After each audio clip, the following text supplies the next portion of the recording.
is Brian Kelley, and welcome back to Talk of the Town. We're over here at Fuller Village today, and we have a great program for you.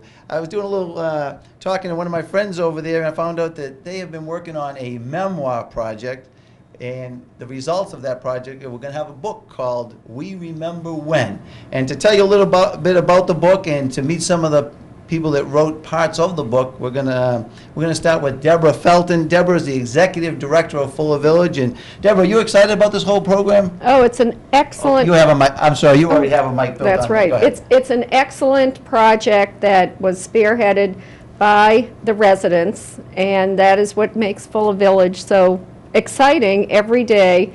There's so much talent here, and people come up with ideas of programs, different learning, lectures, a caring committee to look out for all our residents. But this project is especially exciting because it's the best part of my job when I get to sit down and hear people's stories. So I'm very excited to see this come to fruition with the published book. Well, tell me something, Debbie. Some people are going to be watching this on YouTube, and they don't really know who or what Fuller Village is. So could you just tell the folks at home a little bit about Fuller Village? Fuller Village was started by a group of local Milton residents, and we are a nonprofit. We're an independent senior community in the western corner of Milton. We have people who live here from all over the country, really. A lot of Milton people, but a lot of people who've moved here from the Cape, from other states to be closer to their families.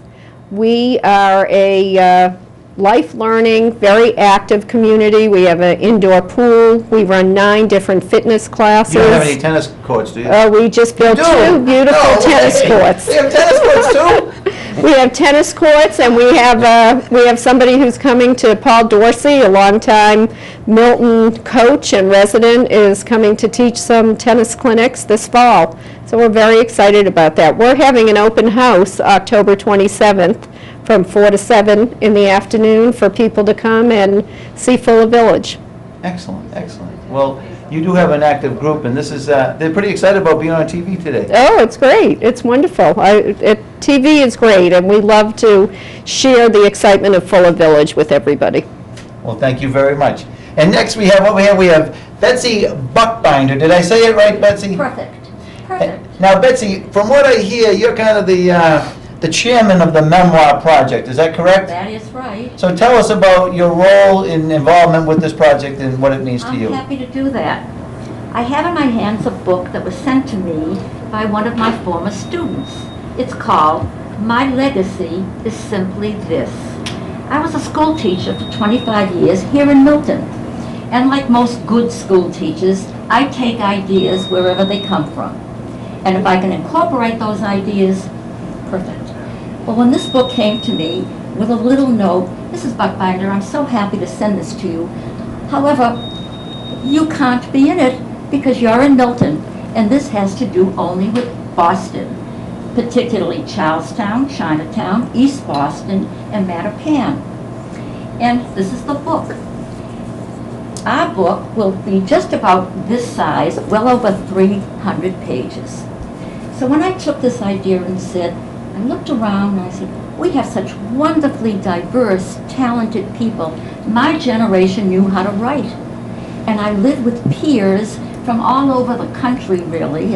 As Deborah said, a very diverse population here. And so I gathered a group of people, all of whom you will meet today, or most of them from the committee that you will meet, and suggested that we write a memoir, a memory of our life that was very specific, that lives with us yet, that we would like to share with others, with our family, with our neighbors, with our peers. This is what I call a living history, generation to the next generation, of stories that are real. Stories about the Depression that we all probably lived through. Stories about the world wars. Some of our residents were prisoners of war at that time. A Holocaust survivor, more than one. A title that was so touching. There was a time, her title was, there was a time when the living envied the dead.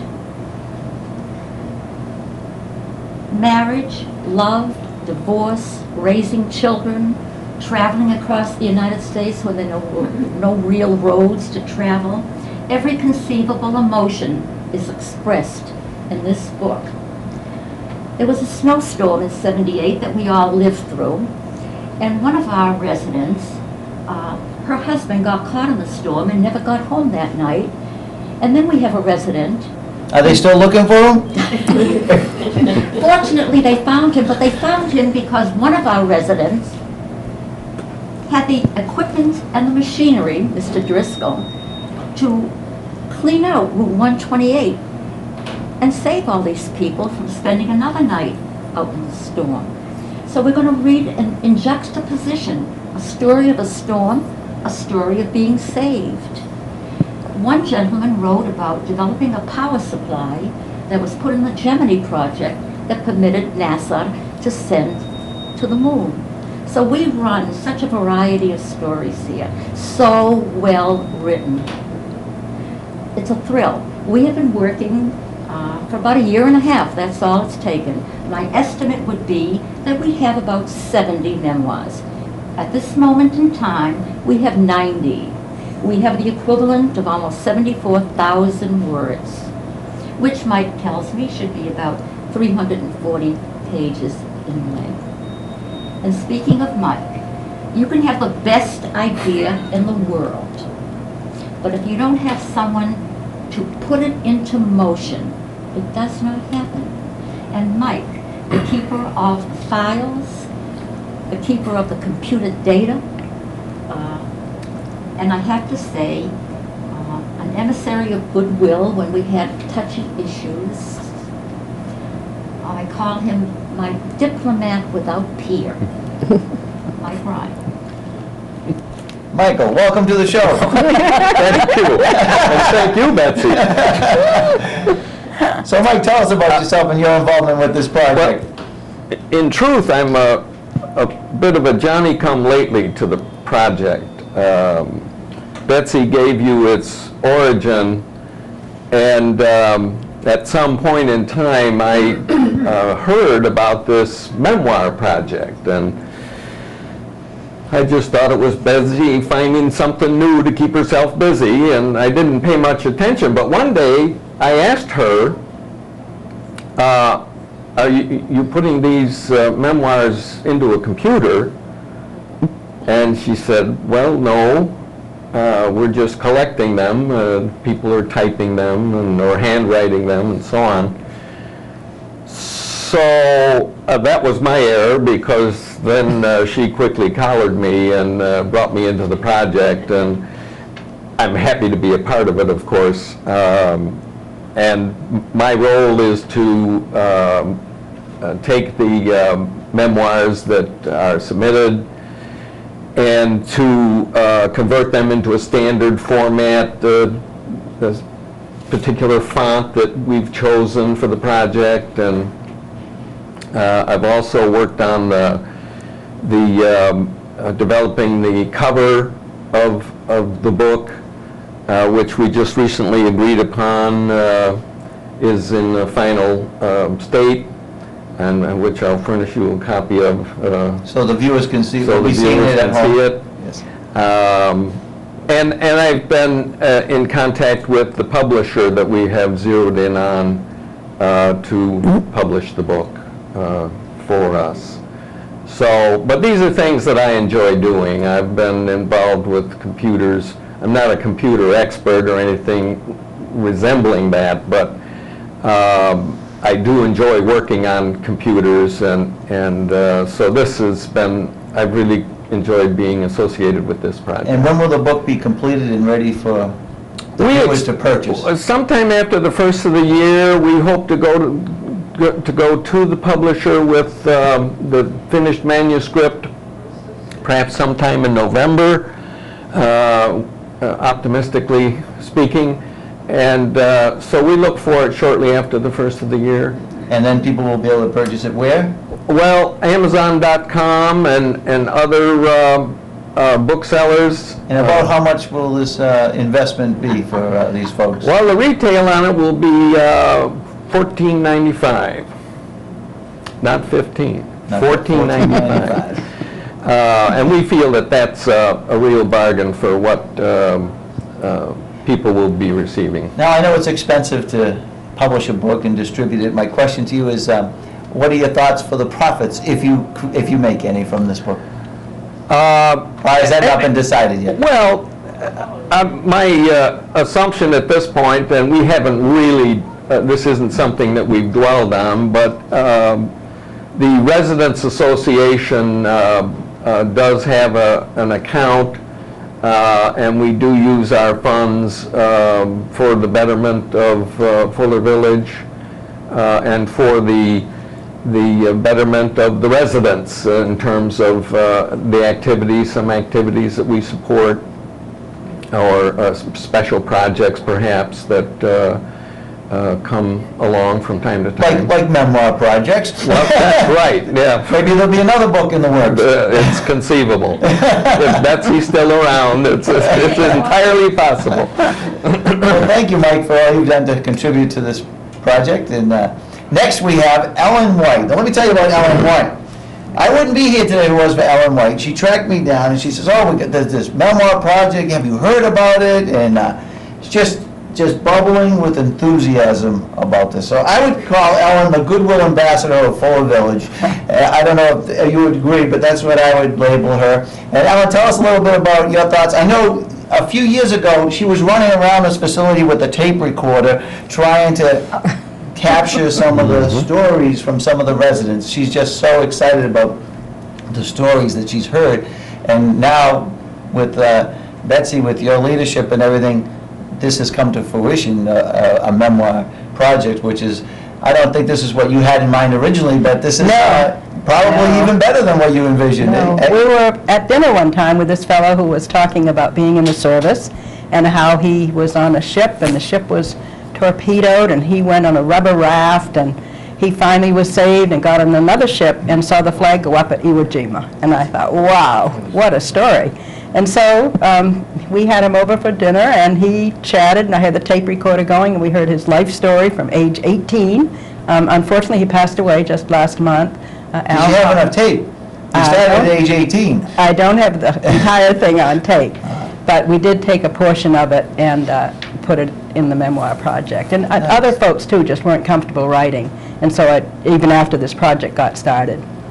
And I'd like to back up for a minute and about Mike, because you didn't mention, he also does photography. And so he's taken pictures in groups of 6 or 7 of each of us who've contributed to the project, as well as the committee So the book will members. have some pictures in it? The book will have 20. We're going to get pictures? $14.95 and it includes Yes. pictures? It does. They must be black and The white. best Not buy. color. Well, yes, they are. Oh, well, this is a bargain. Very nice.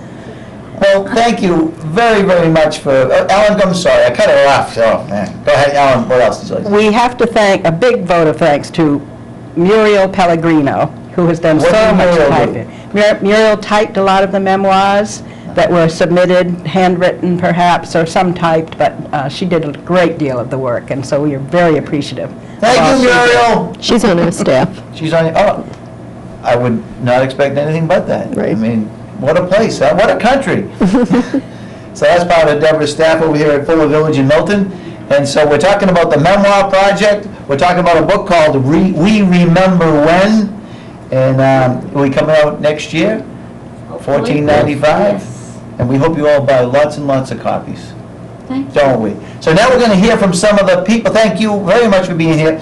Now I'm going to invite some of the individuals that wrote some stories, just so you can get a feel of what's going to be in the book and hear from these authors themselves. So we'll be right back. Thank you. Welcome back to Talk of the Town. My name is Brian Kelley. I'm over at Fuller Village in Milton, Massachusetts, and we're interviewing people that are residents of Fuller Village who have contributed to the Memoir project, and the final result will be a book called We Remember When.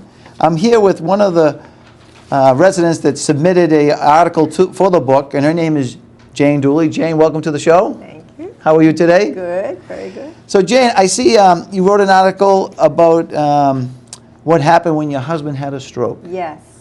And from reading the article, I see that you're telling this story just to kind of help other people that may be in a similar situation. Am I right? Yes. So why don't you tell folks about what happened and how you believe you made a difference? Well, he had a stroke year and a half ago, and he was 73 years old. And Oh, you married a man much older than you, didn't you? yeah.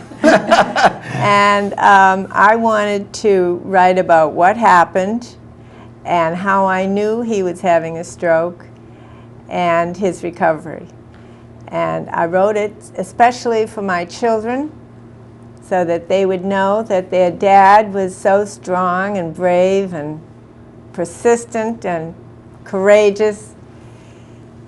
He was going to get through this. And he did it all with a great sense of humor, which he still has. He didn't lose that. And I was so lucky that he didn't lose his sense of humor. And I just wanted it down on paper for them, for my children. And I wrote some details about the night that it happened. So what happened on that night? Well, fortunately, I was with him. It was 2:30 in the morning, and he awoke and wasn't talking correctly. He said to me, I have to get up and go into the bathroom, and I was having trouble stand him, and we've been married 46 years. I know how he acts. And then he tried to get up and walk, and he couldn't. And he did finally come back and sit down, and I said to him, I'm going to call the security. And he said, oh, no, no. I said, I want to call an ambulance. And he said, no, no, no. I just like a typical man. He wasn't going to have an ambulance. And I said, you just sit down and relax, and I'll take care of everything. So you stayed pretty calm throughout this whole I ordeal, stayed didn't you? very calm. I don't know why. Don't ask me why. Is that your nature all the time usually? Is that When there's an emergency, I think I do tend to be calm until afterwards, and then I probably fall apart. But anyway, he stayed calm, and he let me call, and the EMTs came, and I was never so glad to see them in my life. Now, before they got there, what did you recommend that your husband do? I gave him 2 baby aspirin. That could have saved his life, Well, right there. so many people asked me about that. They asked me, what happened? How did I know? What did I do? And I just did it. And I think TV and the newspapers do a wonderful job of educating people. So I thank TV. And but And I you told him to knew hold his enough. arms up. You Yes, made a couple observations. I did. I told him to stick out his tongue, and he really couldn't do that. And he had his arms up like this instead of like this. So I knew he was having a stroke. So the EMTs told me that he did have a stroke and that he was having a stroke, and he was affected by his whole right side, his face, his speech, his right arm, his legs, and he had a total stroke. And so when he got to the hospital, they gave him medicine. They couldn't give him that pill that they give usually for people who have had a stroke within 2 hours, because he had been asleep and they didn't know When he how had the long. stroke. Yes. I got you. So, but he was such a model patient. And you said, that's what you said here, he just worked so hard on his recovery, and that was one of the things that impressed you most about him, is that correct? He is just an amazing man. And he's doing fine today? I asked him this morning how he felt he was doing, and he said he's about 85% there. He's on the floor doing his exercises. And I said, I think you're more than 85%. Wow, And, that's pretty but amazing. he's a wonderful, wonderful man, and an inspiration to all of us. I hope he appreciates the fact that you told him what to do, and he did it. He did. For I once, mean, he had to listen to you, right? He did. And he did. And it Yes. saved his life. Yes. And my daughter, when she heard about this, she said, I am going to send a copy of that to everyone I know. So I felt, you know, I did the right thing by writing. And by including it here, you've just maybe, you know, awoken someone else up to this. Someone that reads this book someday may be in that situation and think aspirin and get the baby aspirin out, and that could make the difference. Well, he never, he was an athlete, and he was never sick. And we didn't even have a doctor down where we were. You were in Florida when this happened, right? Yes. Yeah. But now we know better. And you never know. You never know. Oh, so that's another recommendation, that if you spend part of your year in another state, it would be wise to have a doctor, even if you don't think you need one. Because you never know. Yeah, he never took a pill in his life. There you go. Well, those are some great tips, and all through a heartfelt story, you know, and I'm sure the book is just full of stories like this. Yes. Well, Jane, thank you for being on the show, and thank you for sharing with the viewers a little bit about your story and a little bit about the Memoir project, and hopefully some of these people will purchase it and enjoy the stories like I have enjoyed listening to you today. Thank you Thank you, so Jane. much. All right, folks, we're trying to give you a flavor of the book that's coming out that's being written by the residents of Fuller Village in Milton, Mass. And I have another resident here that submitted an article for the book, and his name is John T. Driscoll. John, welcome to the show. Nice to be with you. And now some of you folks may recognize John. I know when we came in today, my father's working one of the cameras, and he recognized Mr. Driscoll right away. Now, I didn't. But there's a little generation gap here. You were too young. And but some of you older folks would recognize John. John's the former treasurer of the state of Massachusetts. Also, I believe, the former head of the Turnpike Authority. Is that correct? That's correct, yes. And what other accolades do you have to your name, Mr. Driscoll? No others. No others? Well, John submitted an article that talked a little bit about... John, why don't you tell the folks what you wrote about and why? I wrote about my friendship with President Kennedy, and that friendship started back in 1952 when he was a candidate running for the United States Senate against Henry Cabot Lodge. I got involved in his campaign, and he won that election in spite of an Eisenhower sweep across the country for presidency. Was he an inspiration for you to get in politics, or were you already in politics at the time? I had already tried for state representative once and lost. Oh, okay. But it was during that 52 campaign, and whatever way they got my name, they asked me if I would help him. And I did, and I worked in my district, Ward 17 of Boston, and helped Jack Kennedy, in my own small way, get elected to the United States Senate. But that friendship grew. And it just took on a friendship of its own, and it was very apparent that we became very close friends. And what I would like to say for this interview and for the book is that my last visit with him was to the White House with my wife and to the Oval Office.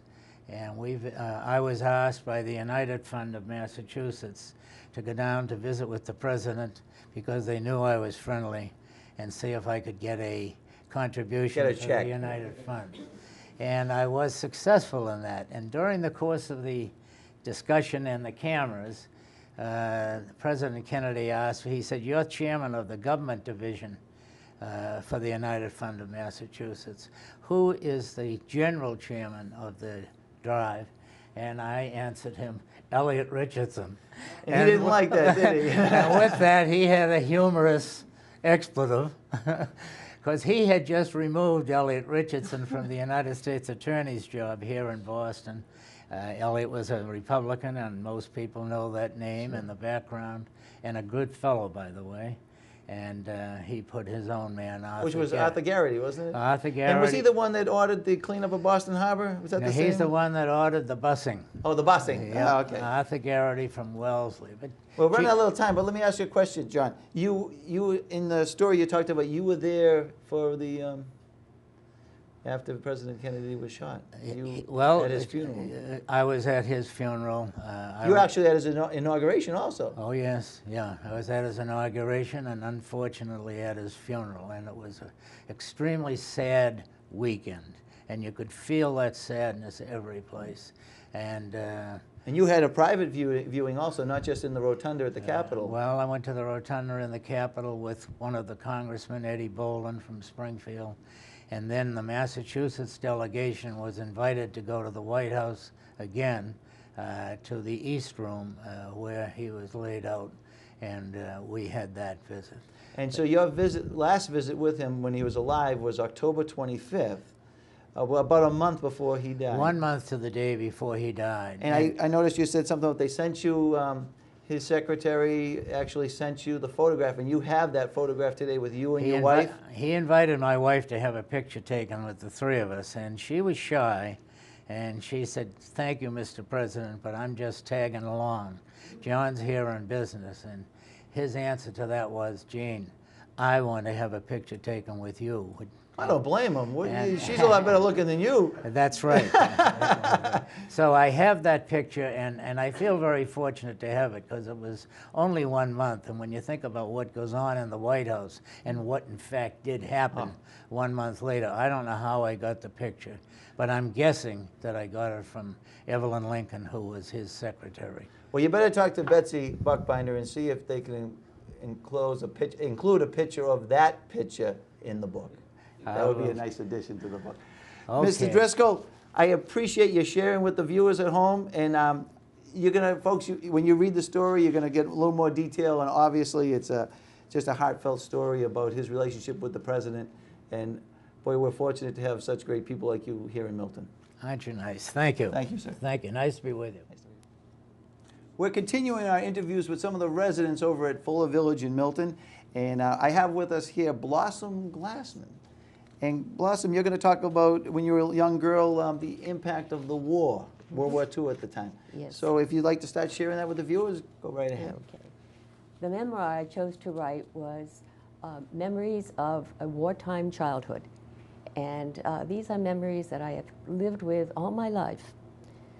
It begins on that momentous day in December 7th, 1941, as I listened to Franklin Roosevelt declare war and listen to the story of the bombing of Pearl Harbor, not really knowing what this all meant. I was 6 years old.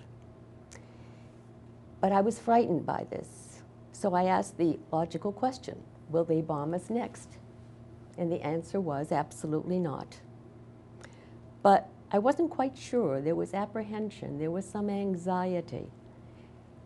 And yet, on the other hand, at 6 years old, I was very happy to return to that protection of what I call my childhood cocoon.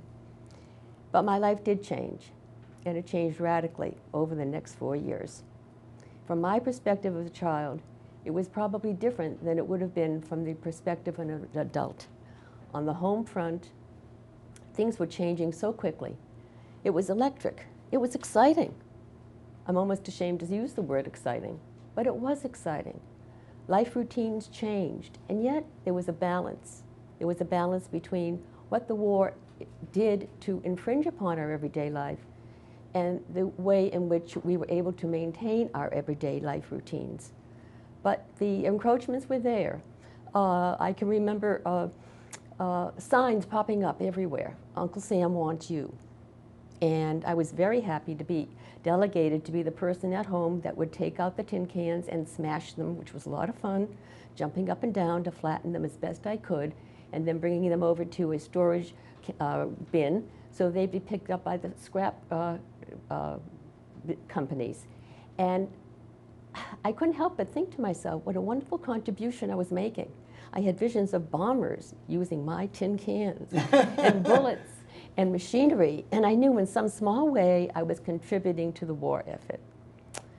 And there were other changes as well. Of course, the rationing that came impacted people in so many different ways. lack of gasoline, food that was rationed so carefully. Sugar but was tough, wasn't it? Sugar was tough, and of course rubber, and what really meant to me was that I could no longer buy bubble gum.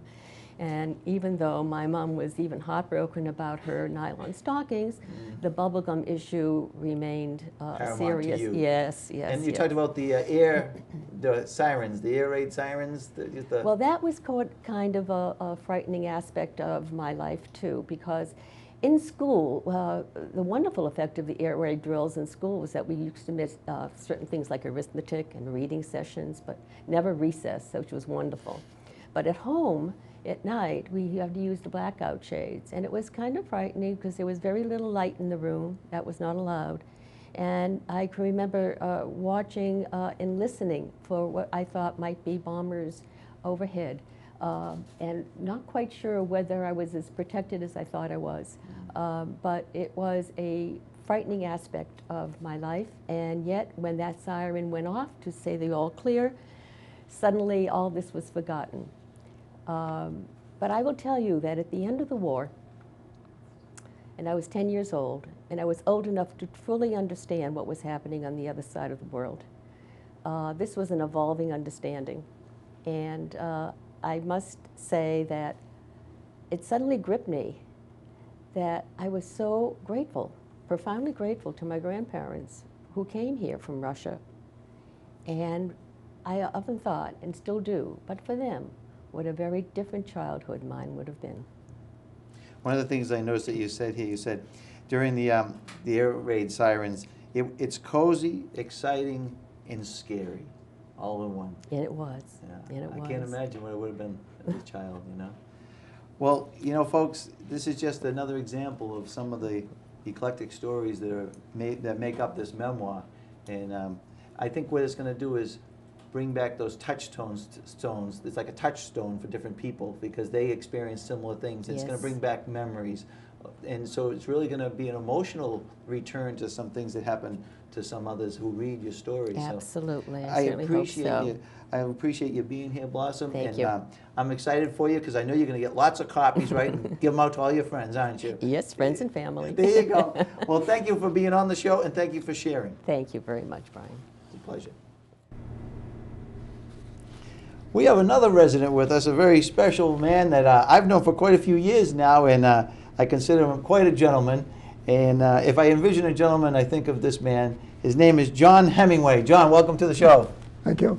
John, I did an interview with Thatcher Deary. I was talking to Marita and Cronin. Yes. And afterwards, I was talking to John Cronin, and he said, "You know who you should have on your show?" I said, "Who?" He says, John Hemingway. So this is a special moment. I'm glad to have you on the show. Thank you. I see you contributed something to an article to the Memoir project, to the book We Remember When, and it talks.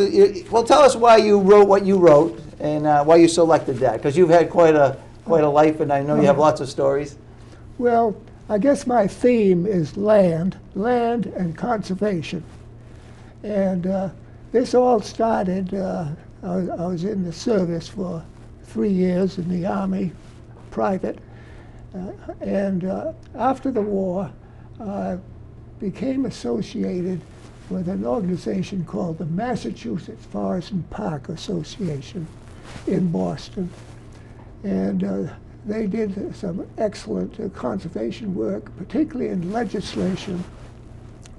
And then they started 2 organizations. One is the New England Forestry Foundation, and the other was the Conservation Law Foundation, which followed later. And after a couple of years with them, the director of the New England Forestry Foundation suddenly dropped dead, completely unexpected. I was treasurer at the time, and so they scraped hard at the bottom of the barrel, and they came up with me. It's obvious. And so I was director there for many years, so forth. And then from that, I got interested in, particularly in forest investment. And What do you mean by that? that means the acquisition of timberland Yes. as an investment to be managed scientifically. Okay. And this I did in Vermont. And you can't believe the prices at that time. My first acquisition, which was for quite a large area, about 1,000 acres, was $4 an acre.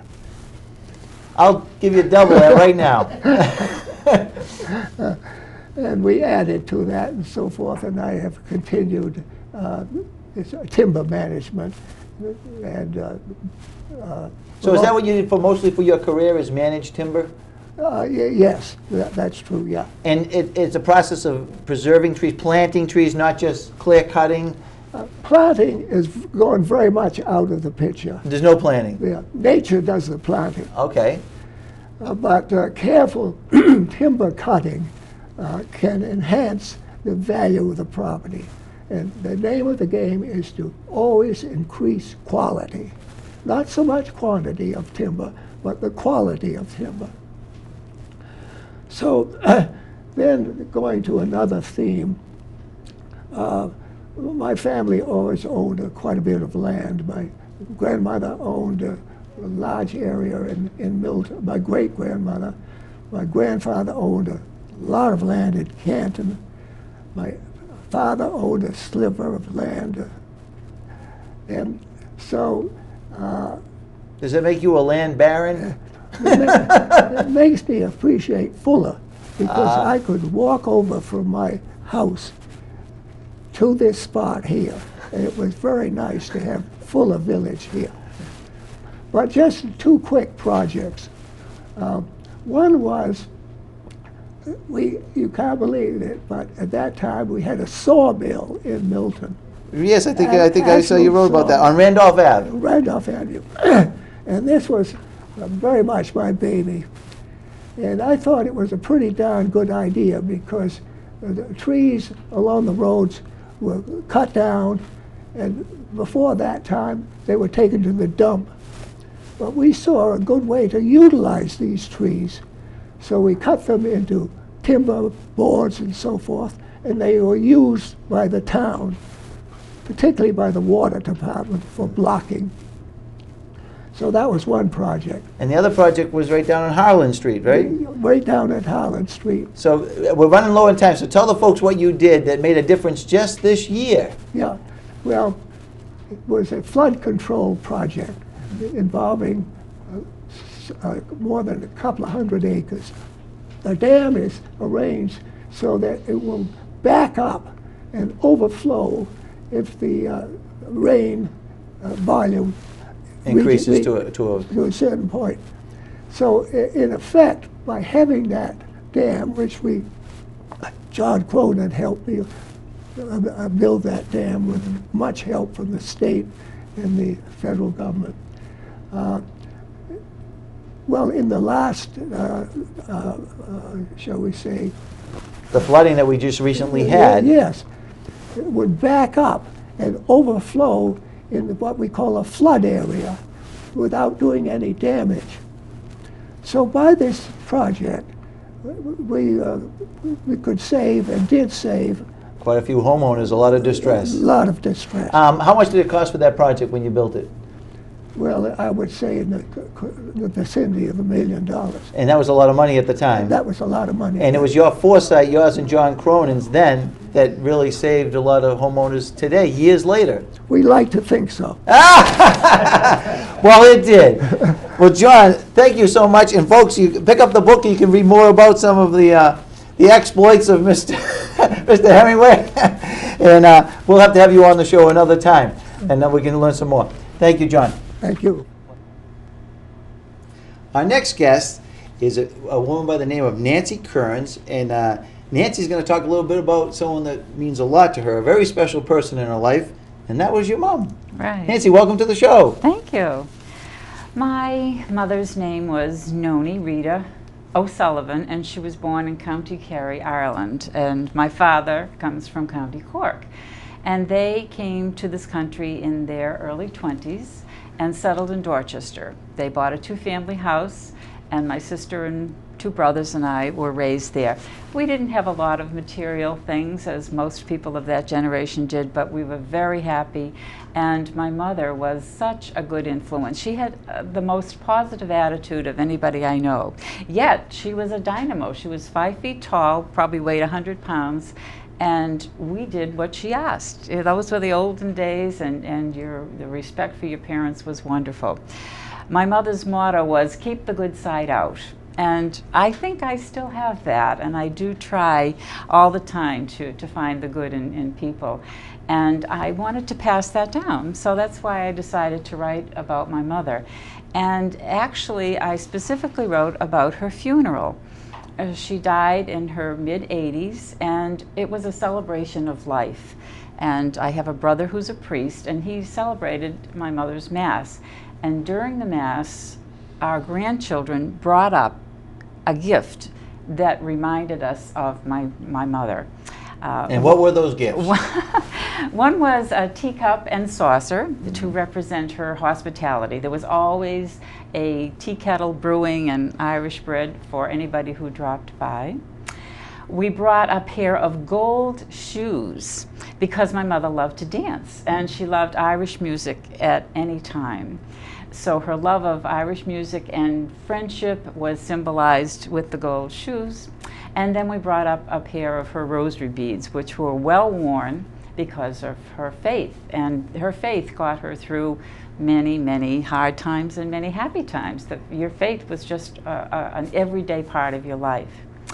So I kind of ended my story with a question to the readers. What would you like to be remembered by? And I want people to talk to their children and their grandchildren, because we don't do that very often. We're in such a hurry, and the mechanical age has stopped us from sitting down and chatting. So the idea is, what would you like to be remembered as? And take time to talk to your children and grandchildren so that they'll have memories of you. And become a good listener. Yes, yes. Well, that's a great tip, you know, and so it's nice that she had such a nice influence on you. And so do you go around like, what did your mother say when she was talking? What was the comment that always came up about your brother? Oh, my brother the priest, of course. No, but she would say, my son the priest. And so you carry the tradition and you say? My brother the priest. My brother the priest. Right. Well, I hope it helped you get in heaven, even better. Okay. I'm trying. Okay. Nancy, thank you for sharing. That was very kind. Thank you. Well, we've had a lot of different stories today. I hope you're enjoying them, folks, and make sure you buy the book so you can, over 80 or 90, I believe, they're going to be in the book. So I'm here with Ellena Rey. Rey. Are you ready? I'm ready. Okay, Ellena, tell the folks at home a little bit about the memoir that you have in the book.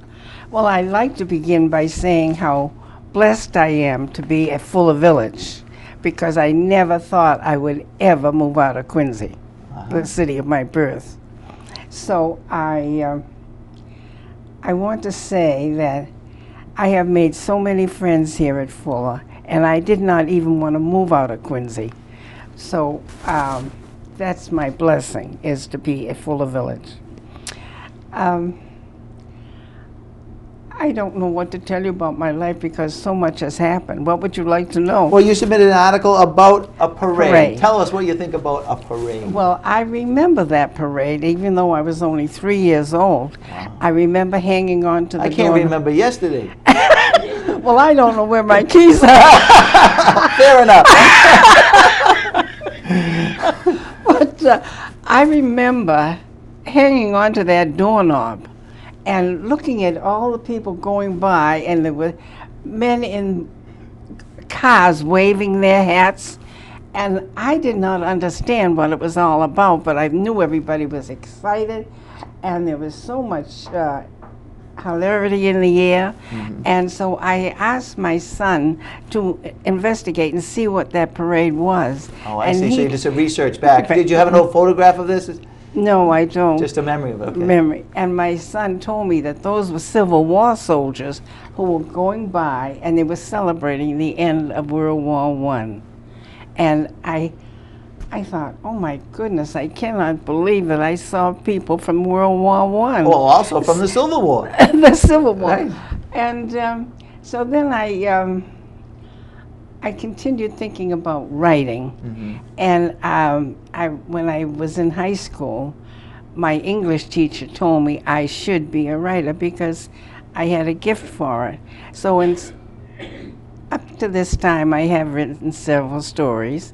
They've been printed in the Ledger and the Quincy Sun. Have any of them been printed in a book before? No. Well, but I'm look at writing my this. memoir. My children want me to write about my life. You're going to write a whole book yourself, a whole memoir of your life. And I keep saying, I said to my daughter one day, I don't know why I'm living so long. And she said to me, Mom, God's not ready to put up with you yet. Well, you know, it's incredible that, you know, the different stories and where they all come from, and you watching a parade with Civil War veterans. I mean, that's incredible. It is. You know, we're here And in then 2010 and we're talking about Civil War veterans. And I'm talking to you. I know. Wow. And I'm kind of a shrinking violet, you know. Well, Ellena, you know, I think people are going to enjoy hearing about this and reading about you in the book, and this will be your first published piece, is this correct? No. Besides the Ledger, I mean. Yeah, the Ledger and the Quincy Sun. Yeah, so you're moving up. I mean, Fuller Village, you know. Oh, I am. I never thought I moved out of Quincy. I love Quincy. But I'm here near my daughter, which makes her very happy. Right. Well, it was very kind of you to share and be part of this project, and I'm sure your daughter and all, you have how many grandchildren do you have?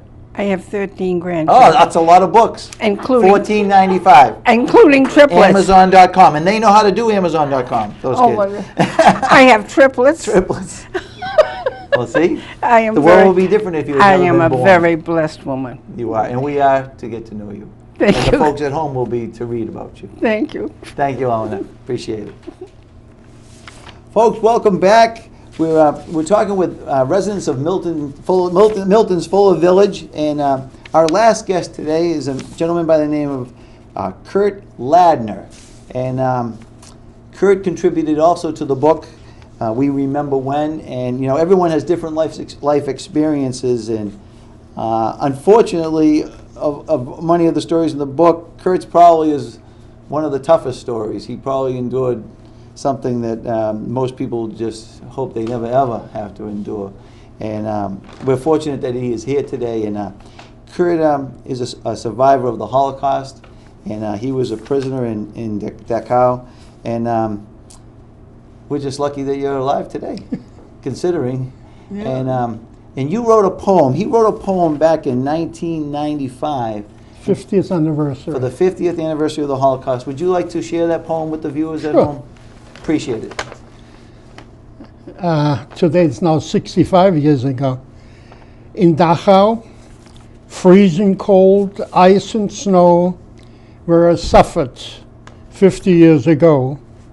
Hard labor, sickness, exposed to winds that blow.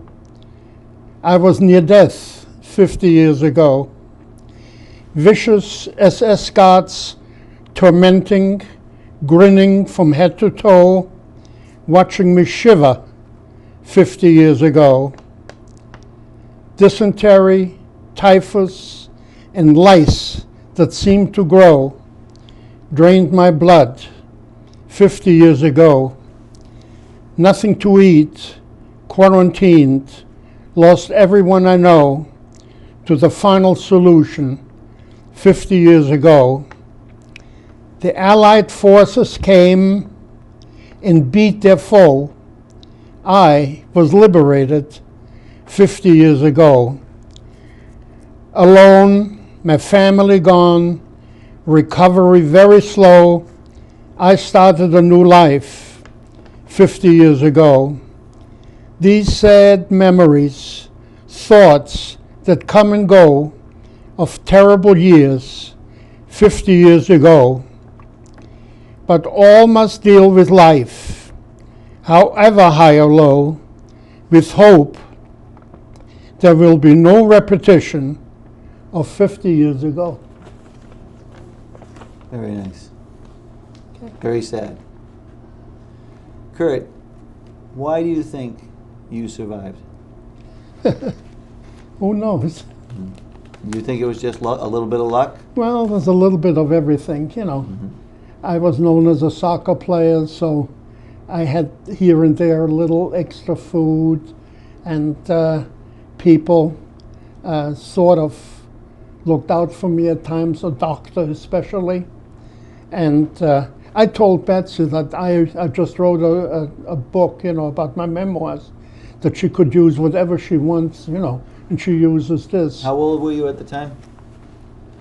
When I was When liberated? you were in the labor Oh, I camp? was 1945. I was 18, 19 years old. So you were at least at one of the strongest points in your life physically No, before? I was liberated. I weighed 64 pounds. 64 pounds. And how many pounds when you were captured? Or not Right now, captured, don't when- ask. No, then. Before you went to the camp, how many pounds were you? I was a player, 156, 160. Wow. Lost over 100 pounds. Yeah. Wow. And you lost your whole family. Yeah. And what members of your family did you lose? Who were they? Your Everybody. mother and father? Mother, father, I had 3 brothers. I had a sister. Brother and sister were married. My parents were gassed in Auschwitz. My sister and her husband were gassed in Auschwitz. My sister-in-law, my brother died in immigration. One brother escaped concentration camp and wound up in Russia. And I survived in Dachau. I was in Auschwitz, I was in Birkenau. Have you gone back there? I have been back to Terezin, to the ghetto, because I was looking for information And were you from my living in parents. the ghetto at one time? Did you ever Yeah, live sure. in the ghetto?